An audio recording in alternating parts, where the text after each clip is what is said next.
नागपूर नरखेड तालुक्यामध्ये एका वृद्ध शेतकरी दाम्पत्यानं आत्महत्या केलेली आहे।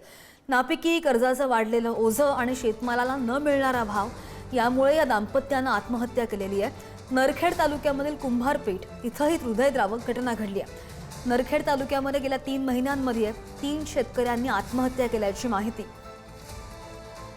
आणि या संदर्भात अधिकची माहिती करून आमचे प्रतिनिधी जितेंद्र शिंगाडे आपल्या सोबत। जितेंद्र, आपण आधी बघतोय की एकतर वाढता पाऊस, त्यानंतर पिकांचं होणारं आतोनात नुकसान, न मिळणारी नुकसान भरपाई आणि त्यामध्ये शेतकऱ्यांच्या या वाढत्या आत्महत्या।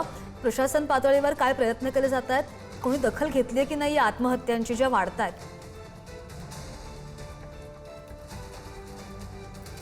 बाजूला या परिसरामध्ये नामदेव बर्डे या शेतकऱ्याची 1.5 एकर शेती आहे आणि या शेतकरीमध्ये जे उत्पन्न यायला पाहिजे होतं शेतीत ते अजून उत्पन्न आलेलं नाही आणि त्यामुळे कर्जाचा डोंगर असेल, ज्यामुळे बँकेचं कर्ज असेल किंवा मग बचत गटाचा कर्जाचा ही रक्कम जी आहे ते या शेतकऱ्याच्या डोक्यावर होतं। एक मुलगा आहे जो नागपूर शहरात रोजंदारीचे म्हणजे मजुरीचे काम करतो। 3 विवाहित मुली आहेत जे आपापल्या घरी असतात आणि अशा परिस्थितीमध्ये कर्जाचा डोंगर असून पती पत्नींनी नैराश्यातून हे पाऊल उचलल्याची माहिती समोर येतोय।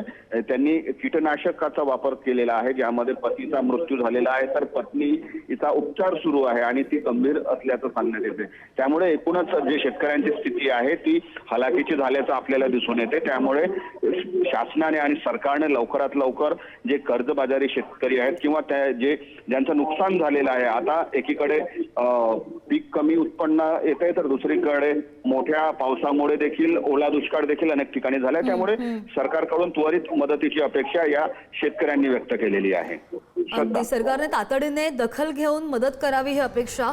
धन्यवाद जितेंद्र दिलेल्या माहितीसाठी।